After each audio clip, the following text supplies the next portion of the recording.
If you were watching during the live stream session that I did a few weeks back, I promised na gagawa ako ng bagong series sa math in which I solve one problem in multiple ways. Now, this is the first video in this series. Today, we're going to talk about how to solve discount problems in multiple ways.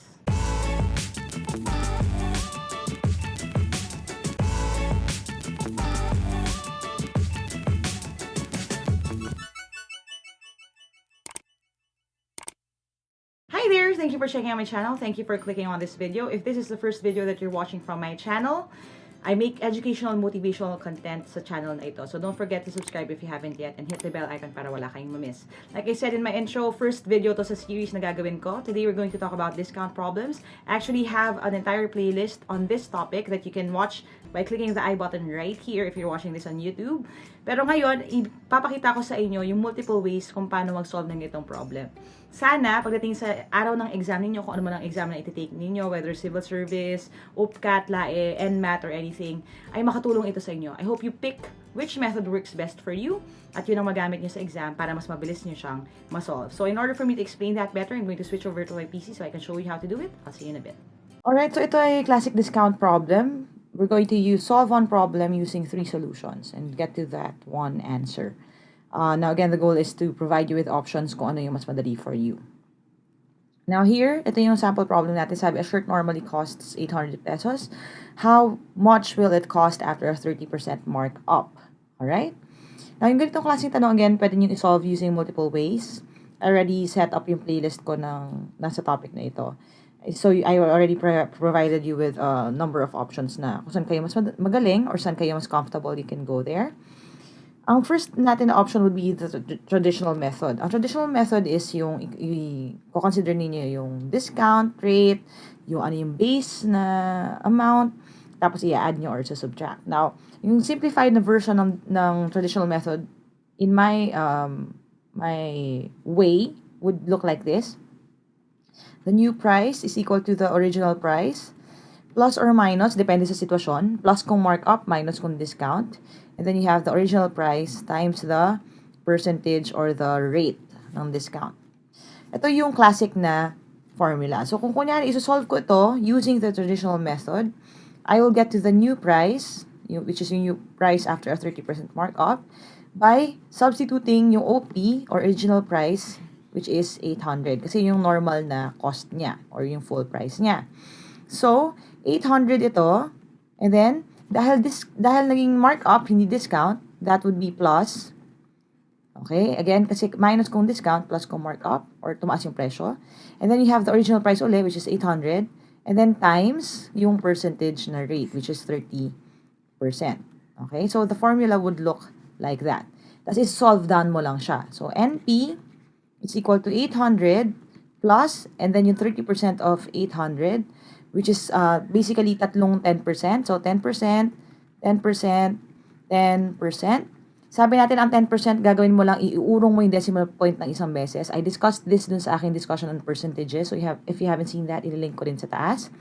So, basically, ito ay tatlong 80. So, 8, 16, 24, yan po ay 240. Idadagdag ko lang ngayon siya sa 800, which will give me the new price as 1,040 pesos. Okay? So, inad ko lang siya sa 800 at yun ang kinalabasan. The answer is letter C. Ito yung traditional method. Again, kung comfortable kayo sa formula, comfortable kayo sa ganyang klaseng math, go ahead and use that. Again, tingnan nyo kung saan kayo mas komportable. Now, ang second na alternative natin is yung ratio rotation method. I discussed this in a video din. Kung ayaw ninyo ng formula or ayaw nyo mag-memorize ng formula, what you could think of instead would be yung ating percentage at saka peso columns. Pwede yan baliktad, pwedeng ganyan, pwedeng ganito, peso, percentage. Ang nagmamatter dapat lang is that tama yung pagkakatapat-tapat ninyo ng information. So, kung meron kang peso side at percentage side, magde-decide ka lang kung ano yung mga information nandun. Okay?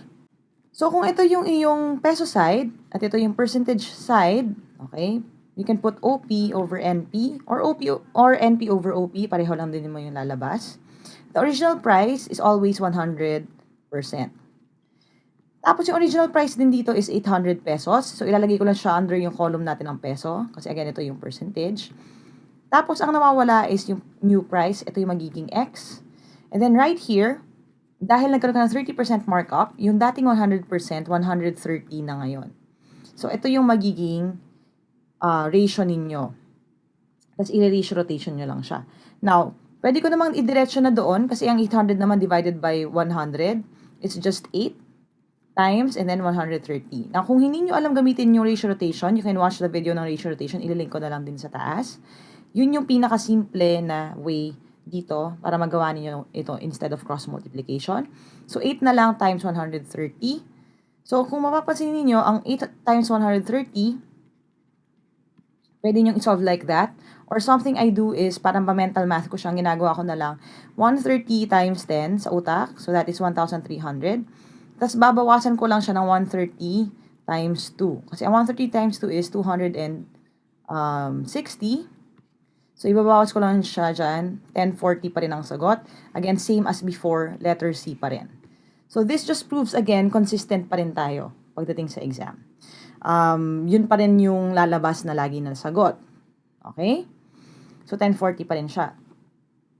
May pangatlo pang way, which is yung estimation na method, which I teach din sa live review events. And kung alam nyo rin yung percentage estimation, mas madali din sa inyo. Dahil ito ay binigay naman yung original price, hinahanap yung 30% markup. Kapag original price ang given, pwede kayong gumamit ng estimation diretso. So, paano yun mangyayari? Ang gagawin nyo lang, yung 800 na original price, dadagdagan nyo lang ng 30% ng 800. So, again, babalik tayo dun sa computation. Ano ba ang 30% ng 800? So, again, tatlong 10% yan. So, that would be tatlong 80 or 240. Tapos, idadagdag ko lang sa 800, which will give me, again, 1,040 or this. Now, another way to estimate this, lalo na kung nagka-countdown na yung inyong proctor or talagang kulang na kulang sa time, would be to look at the prices. Bakit? Kasi ang hinahanap natin is 130%. Ibig sabihin, tumaas yung iyong presyo. Ang sagot dapat mas mataas sa 800. It has to be greater than 800. Okay? So, yung 760, hindi na siya pwedeng maging sagot. Na kung titinan nyo naman yung 1,500, ang 1,500 halos doble. Halos doble na nung 800. So, ibig sabihin sobrang taas nun, 30% lang naman ang hinahanap natin. So, also, etong part na to pwede nyo na rin i-eliminate. So, at least maiiwanan kayo ng dalawa na lang. Sa exam, very important yun kasi kung isa na lang naman ang medyo malapit or may sense, pag nag-estimate ka, pwedeng siya na rin yung automatic na sagot. So, again, estimation would be helpful but only if you are good with your percentages. Kasi mahirap mag-estimate kung hindi ka marunong mag-deal with percentages. Alright? So again, these are the things that you can think of. Another thing would be, kasi ang 30% malapit naman na sa 25%, right? Ang 25% is kalahati ng kalahati or divided by 4. Ang 800, pag dinivide ko siya sa 4, that would be 200. So, ibig sabihin, yung sagot dapat malapit siya sa 1,000. Okay? Kasi yung 1,000 is 125%. Eh, yung 980, bitin siya sa 1,000. Eh, ang hinahanap natin dapat mas mataas pa sa 1,000. So, again, makakancel mo ito, maiiwan yung letter C. So, again, these are things that you could do. The more you practice, the faster you will get dun sa pagdating sa elimination na method. Okay? Na ginagamitan natin estimation ng percentages. Now, the best way for you to see if nakuha ninyo yung lesson is for you to try it out. So, I will give you a sample problem. Again, what I want you to do would be to try out yung tatlong methods. Alin doon ang pinaka-fit for you. Pakinggan ninyo yung pakiramdaman niyo yung sarili ninyo, kung saan kayo mas nadadalian.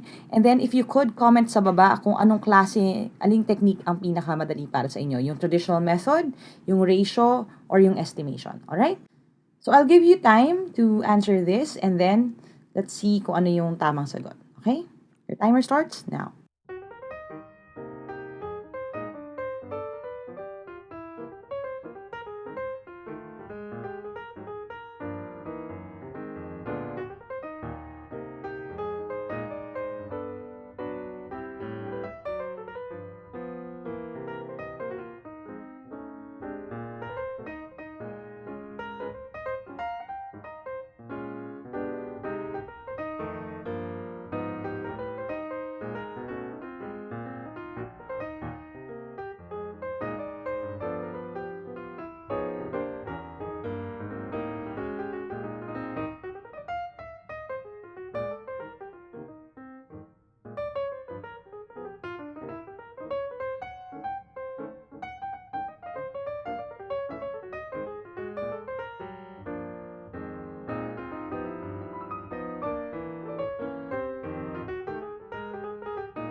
Alright, so the question goes, a mobile phone normally costs 16,000 pesos. How much will it cost after a 15% discount? Options natin, 18.5, 13.6, 10.8, and 19.2. So again, let's see kung tama kayo sa inyong sagot.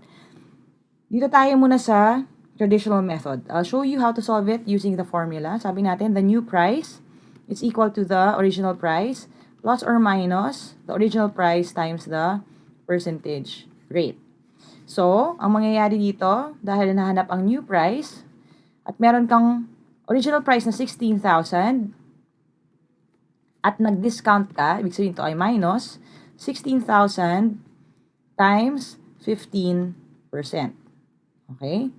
So, that would be, again, new price is equal to 16,000, tapos 16,000 times 15%, that is basically 10% and 5%. Okay? So, ang gagawin ko na lang, bawasan ko na isang 0. This is 1,600.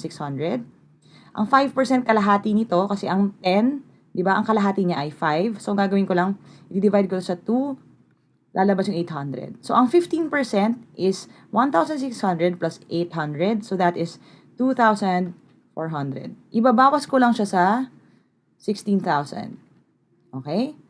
So, the new price would be 13,600 pesos. That is letter B. Okay? So, if you use the traditional method, your solution would kind of look like this. Now, again, gagamitan natin ng ratio. Tingnan natin if you will get to the same answer. And again, kung ito yung mas madali sa inyo, just comment down below. Ang gagawin lang natin, itatapat lang natin. Again, we have the peso side and the percentage side. You have the OP and the NP. Original price natin is 16,000. Hinahanap yung new price. Ito yung magiging X. And then, yung percentage natin, original price is 100%. Yun ang normal na cost niya. 100%. And then, nagkaroon ka ng 15% discount. So, yung dating 100%, mabawasan mo siya ng 15, magkakaroon ka ng 85. So, ganyan yung magiging itsura nung ratio natin. So, again, pwede mong iikot right away. Mabawasan mo lang ng dalawang zero to. So, 160 times 85. Okay? So, 160 times 85. Okay? Pwede nang iwan nyo na lang yung 0 dyan para 16 na lang. This is going to give you 30, 3, 8. 8 and 6, that is 48. So, ilalagay natin ito. 8 and then your 4. And then, 8 times 1 is 8 plus 4, that is 12. So, ang magiging answer natin is, again, 1. This is going to give you 6. 1, 1, 3, 6, 0, 0.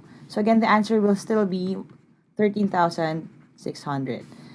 Letter B pa rin. Consistent pa rin tayo na letter B.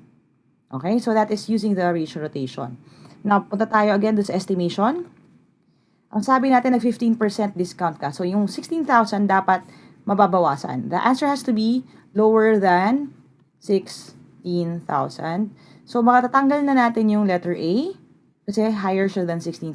Yung letter D, hindi na rin pwede kasi mas mataas siya sa 16,000. Dalawa na lang ang natitira.